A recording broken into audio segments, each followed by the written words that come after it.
Right, we're on to the C grade questions now on this foundation tier paper 2. The first one's an area question. Denise's room is rectangular, measuring 10 metres by 4 metres. She wants to cover the floor with either carpet tiles or wood strips. Carpet tiles are square shaped, measuring 50 centimetres by 50 centimetres. They come in packs of 32 and cost £40 a pack. Wood strips are rectangular, measuring 2 metres by 25 centimetres. They come in packs of 8 and cost £22 per pack. Which type of flooring would be cheaper?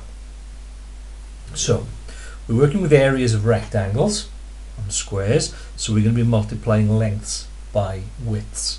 When we do that, we need to make sure that all the units are the same. So the easiest thing to do here would be to work in meters, because that's what the room is given in.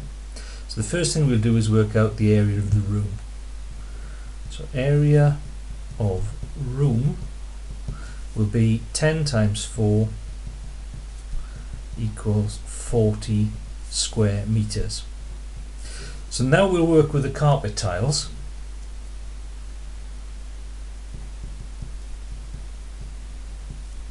And if we work out one area, the area of one carpet tile, and then see how many of them we need to cover the area of that, so we'd be dividing the two areas.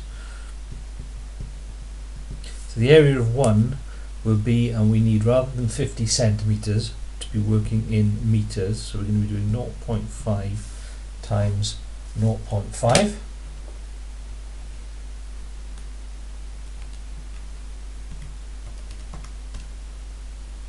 So that's 0.25 square meters,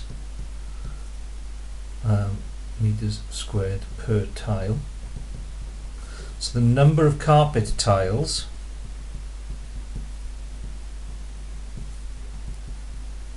needed will be how many times 0.25 divides into 40. So we're going to do 40 divided by 0.25. 160 tiles. So we're going to need 160 tiles, and they come in packs of 32. So number of packs will be 160 divided by 32. 5 packs, and they cost £40 per pack.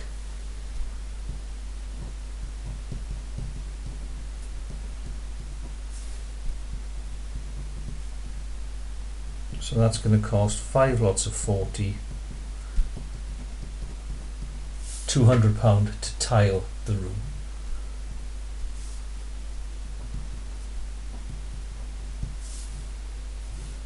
So that's for carpet tiles. So we do the same thing now for the wood strips.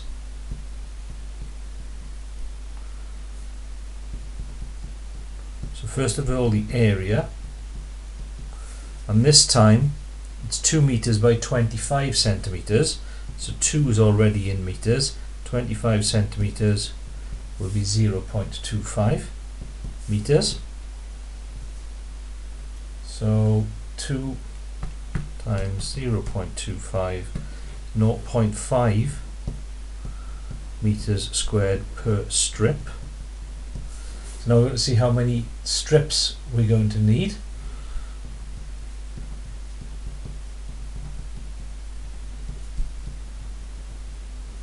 So that will be the area of the room, 40, now divided by 0.5.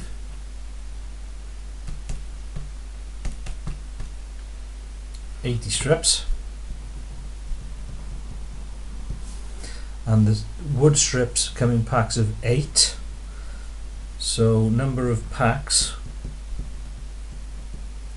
will be 80 divided by 8, which is 10 packs. And they cost £22 per pack. So the cost of the wood strips 22 lots of 10.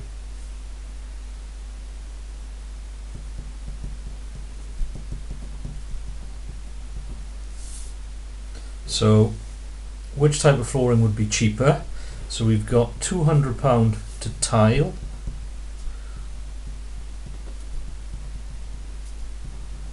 £220 to wood strip. So just to finish off then, carpet will be £20 cheaper.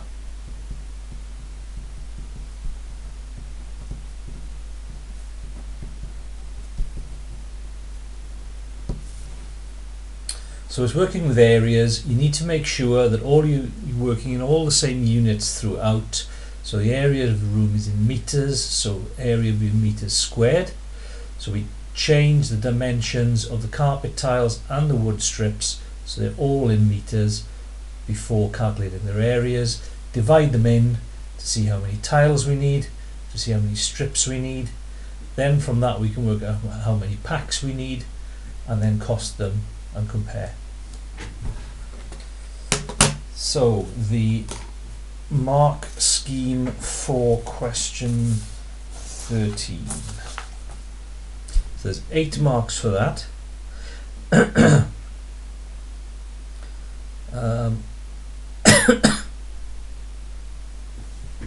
So there's 4 marks for working with the carpet tiles.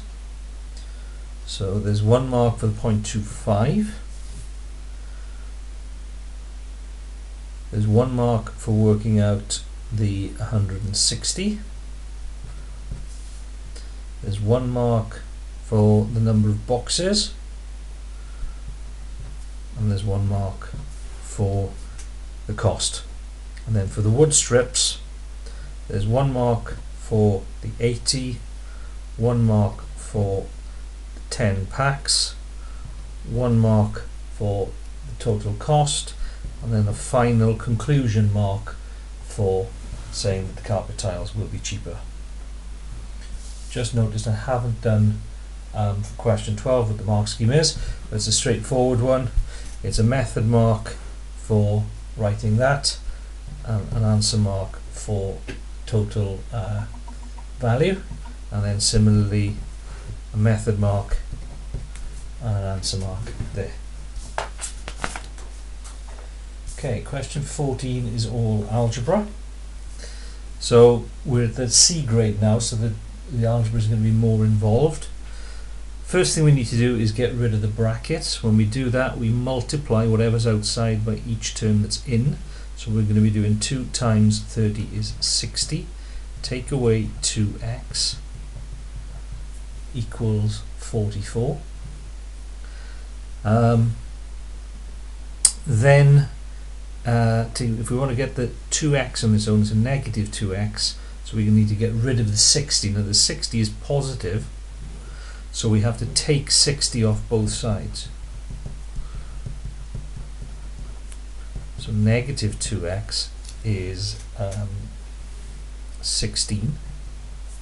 Now to get the x on its own we have to divide, because the 2 or the negative 2 is joined to the x by times, but this time we have to divide by negative 2. So we're going to be doing 16 divided by negative 2. 16 divided by 2 is 8. The signs are different when you multiply and dividing. The answer is negative. They are different. The top is positive, the bottom is negative, so the answer is negative. 14b isn't an equation. There's no equal sign in it, so all we can do is tidy it up. Deal with getting rid of the brackets. So we're going to do 3 times 4a is 12a. 3 times 2c is 6c. The signs are different. That's a positive. No sign there. That's a negative. Signs are different. The answer is negative. Minus 2 times 2a is going to be 4a. Signs are different. That's negative. That's positive. So the answer is negative. 2 times 4 is going to be 8c. Again, the signs are different. The answer is going to be negative. Then we can gather up our a's and our c's. So I've got a 12a take away 4a is 8a. and then I got a negative 6c, and I'm not multiplying now, so it isn't, oh, the signs are the same, so it's positive. That's only when I'm clearing out the brackets, when I'm multiplying. Now, this is saying I'm at negative 6 on my number line, and I'm going to take off another 8. So I'm going to end up at negative 14c. So quite tricky. Similarly with this one, we want to get the n on its own, so we have to divide by 3. And we do it to the whole inequality. So we get 5 divided by 3, leaves us 1n there, and 18 divided by 3 is 6. Now what integer value means is whole numbers. So what are the whole numbers between 5/3 and 6? And if you're not sure about 5/3, use your fraction button on your calculator. Remember, we're on a paper 2. 1.6. 66666. So for whole numbers between there and there, the first whole number we're going to come to is 2, then 3, then 4, then 5, and because it's not or equal to, it's just less than, we don't include 6. So it's just 2, 3, 4 and 5. So that's a challenging 8 marks there. Those are little twists that don't often come up. Don't often get an equation with a negative unknown, so you need to be careful with that. Then we've got a double bracket to clear out, and you're multiplying by a minus value, so that affects the signs. Then you have to tidy it up. And then we've got a double-sided inequality as well, so that's quite challenging. Right, mark scheme for that. I just realised it's done in red, where everything else is blue. So there's 1 mark for clearing out the bracket. So 1 mark for getting that. Then there's 1 mark for a correct version of that second line there, and 1 mark for negative 8. Oh, which I've done wrong. Just realised 44 take away 60 is negative 16. So actually I'm doing negative 16 divided by negative 2, which means that's plus 8. So I made a mistake here. I wouldn't have got full marks for that one. 8a minus 14c. 1 mark for correctly clearing out the brackets. 1 mark for doing the simplifying. And for the last part, 1 mark for that, where you've divided throughout by 3 correctly.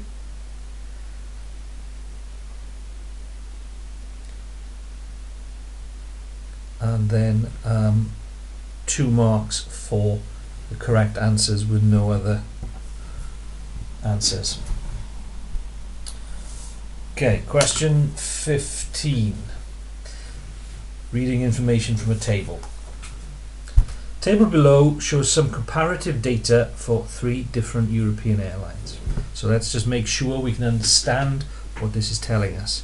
So if we're picking that value there, that's telling us that 88% of best to fly's flights arrived on time based on 30,000 flights.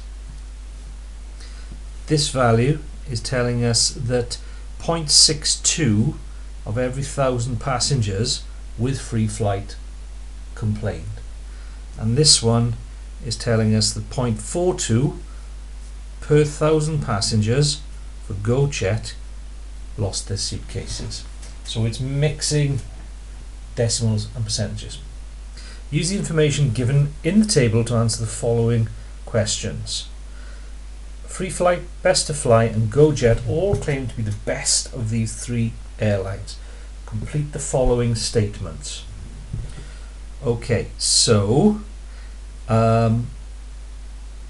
if we're looking at this piece of information, the largest percentage is the best, because this is saying for GoJet 92% of the 30,000 flights arrived on time, whereas only 85% of free flights. So GoJet's best is on flights arriving on time. So GoJet are the best of these airlines because 92% of their flights arrive on time. Now for this one, where you're talking about complaints, you want the number to be as small as possible. So the fewest complaints would be free flight, because that's the smallest decimal. So free flight are the best because only 0.62 complaints per 1,000 passengers. And then for best to fly, again, it's number of lost suitcases. You want that value to be as small as possible, so best to fly are the best for lost suitcases. Fewest lost suitcases.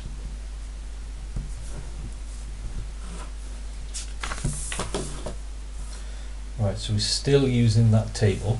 How many of the 30,000 flights with best to fly were late? So we're looking at best to fly arriving on time, 88%. So if 88% arrived on time, that means 12%, to make it up to 100%, are late. So 12% are late, and then we need to work out what that is.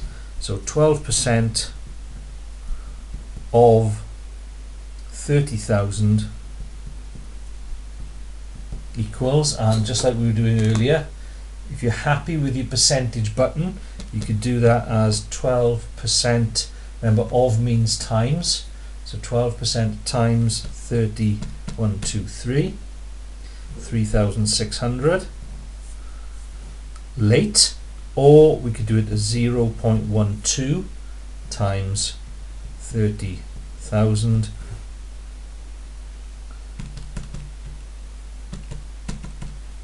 and also get 3,600. Free Flight and GoJet both expect to carry 500,000 passengers next month. How many more suitcases would you expect GoJet to lose than Free Flight? So lost suitcases is this column, and that's per 1,000. So if you do 500,000 divided by 1,000, so that's going to be, and if you're not sure, do it in calculator, 123 divided by 1,000 is 50 times. So we're gonna have 50 lots of these values. Okay, 500,000. These are per 1,000. So it's going to be 50 times as many as there are for 1,000. So Free Flight will lose 50 lots of, and Free Flight is the first column, 0.36.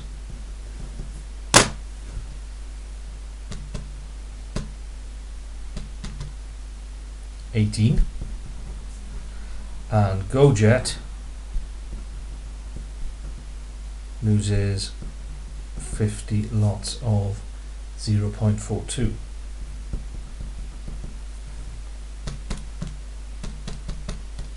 $21. So GoJet would be expected to lose 3 more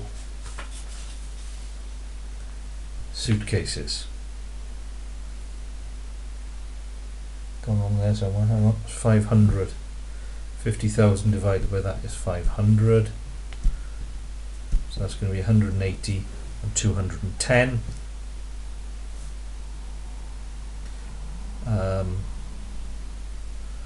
So 30 more suitcases. Write down an estimate for the probability that a flight with GoJet does not arrive on time. Express your answer as a percentage. So for GoJet, the chances of it arriving on time, you would say, is 92%. So the chances of it not arriving on time would be the difference between that and 100%, which would be 8%. Okay, so marks for question 15. There would be 2 marks for any 2 correct.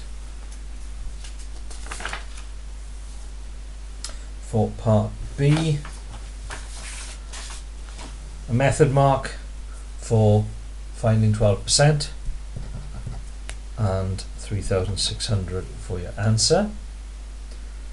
For this, you would be 1 mark for them seeing that you're using 0.36 and 0.42, and then a method mark for working out how many each are, and 1 for the correct answer, and just 1 mark there for sight of 8%. Okay, question 16. So we're into some area work now. The area of the rectangle ABDE is 3,900. So ABDE.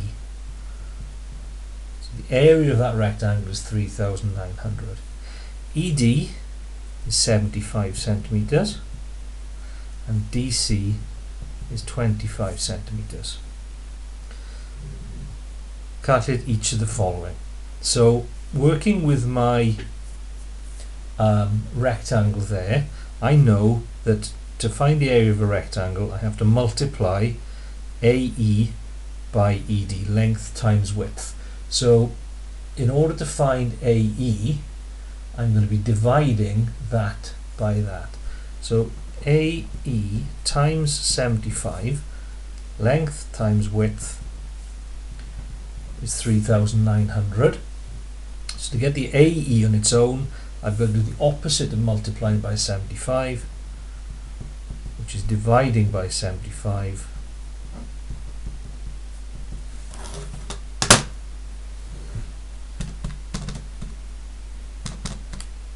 $52. So I now know that that is 52, and if that is 52, then the height of the triangle is 52 as well. So to work out the area of a triangle, you need to know that it's base times height divided by 2. So it's a rectangle, length times width, but it's only half a rectangle, so you can divide it by 2. So the area of triangle BDC is going to be a half times 25 times 52. So on your calculator you can type that in exactly as you see it, or you could have typed it in as 0.5,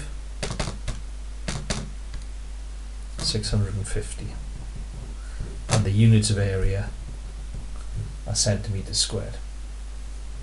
So I've used my area of a rectangle knowledge to find an unknown side, which then gives me the 2 sides of a triangle. So then I need my area of a triangle knowledge, half base times height, to work out the area of that. And then to find the length of BC, what we've then got is Pythagoras's rule, where we know the 2 shorter sides. So what we do is we square those. So we do 52 squared, which is 2704. 25 squared is 625. So for Pythagoras' rule, that's the first thing you do, is that the 2 sides you're given, you square them.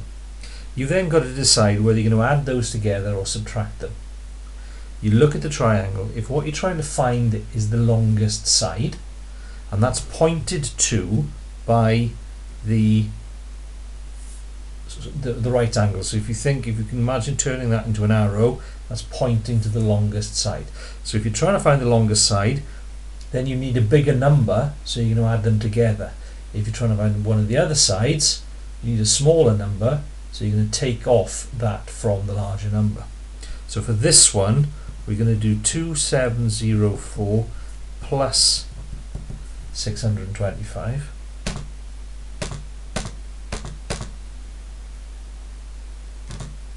Three, 3, 2, 9.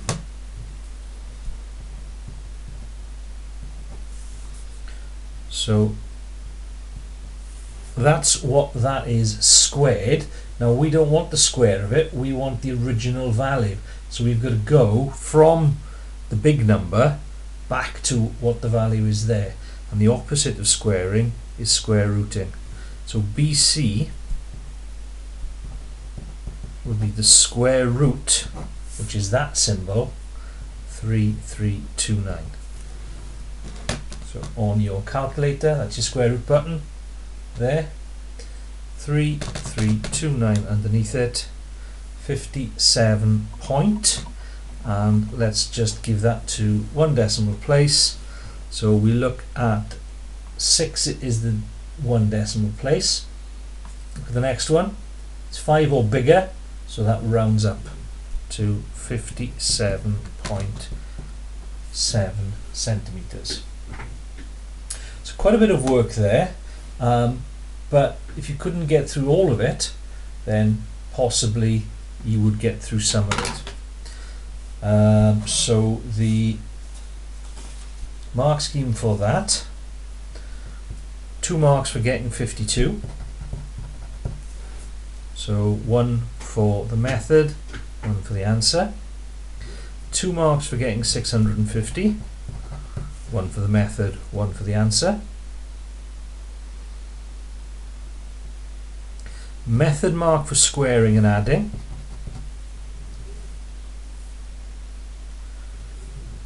An answer for seeing 3329, and a final answer for square rooting. So we've got 3 different parts to that: area of a rectangle, area of a triangle, Pythagoras' rule for finding the length of a side of a right angle triangle. And the final question on this paper: a machine is used to pack boxes of peaches. There should be exactly 8 peaches in each box. To check the machine, 10 boxes of peaches are selected on the hour for 5 consecutive hours. Each hour, the number of boxes containing exactly 8 peaches is recorded. So it's a table, make sure we understand what it's telling us. So at 1 AM, they pulled 10 boxes off the production line and counted the number of peaches in there. And of those 10 boxes, only 8 of them had exactly 8 peaches in. When they did the same thing an hour later, all of the boxes had exactly 8 peaches in them. An hour after that, they took another 10 boxes off and only 7 had exactly 8 peaches, and so on. The company prints a label for each box, contains at least 8 peaches.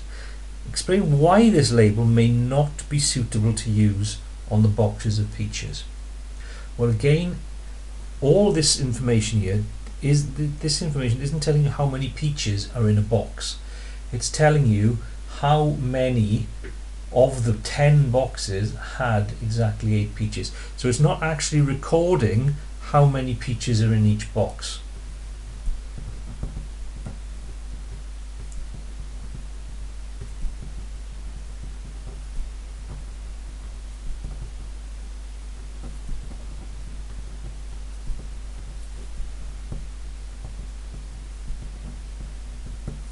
So of the 2 boxes there, we don't know whether there were less than 8 or more than 8.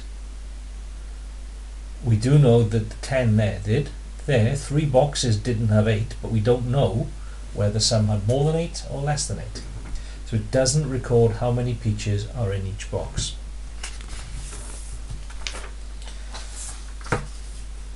B. It is decided to record and plot the relative frequencies for the information shown in the previous table. Complete the table below. So this again is a fairly unusual question. It's in the syllabus, relative frequency, but it doesn't come up very often. So what we're going to have now is a running total here of the number of boxes. So after the first hour there were 8 boxes with exactly 8 out of 10. So 8 out of 10 is 0.80. Over those 2 hours it was 18 out of 20. So 18 out of 20 equals 0.9. So we write that as 0.90 to work 2 decimal places. After 3 hours there were 25 boxes that had exactly 8 out of 30.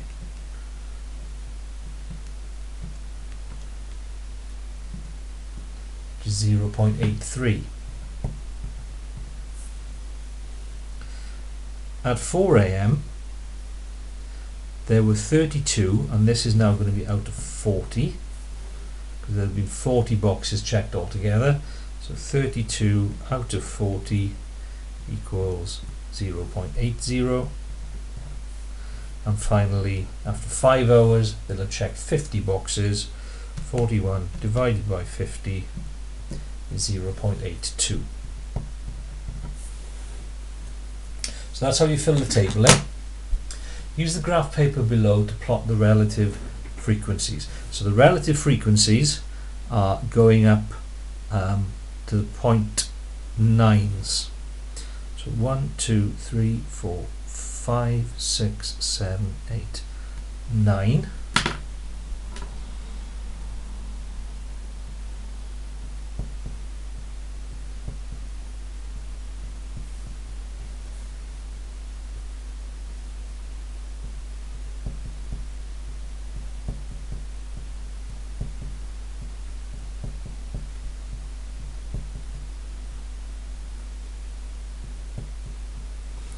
And at 1 AM it was 0.8. At 2 AM it was 0.9. At 3 AM it was 0.83. So we're going up here in from 0 to 0.1 in 5 jumps. So 0.1 divided by 5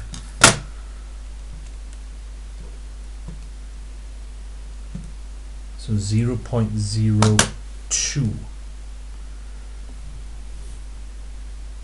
So 0.8, 0.82, 84, 86, 88.9. So 0.83 will be halfway between 0.82 and 0.84. At 4 AM it's going to be 0.80, and at 5 AM 0.82. Join these with a ruler.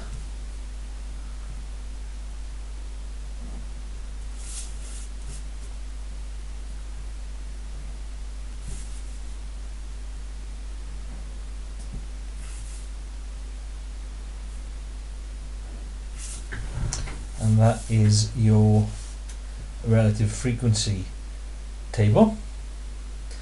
And then that should be there, that should be up here somewhere.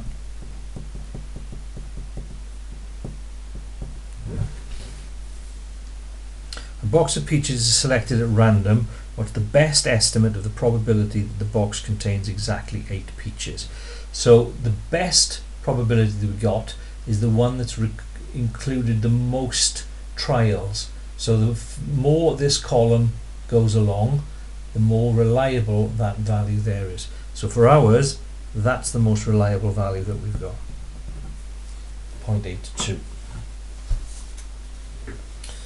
Okay, so one explanation mark for either saying something like that, it doesn't record how many peaches are in the box, or saying that there could be more than 8 out of the 2 that didn't have it there, or there could be less, we just don't know. And then for B, 1 mark for completing one row, 1 mark for completing the other row. For this, 1 mark for a sensible scale, 1 mark for correctly recording the graph, plotting the points and joining them with a straight line, and then 0.82 is the final mark. And that's the end of the June 15 paper 2.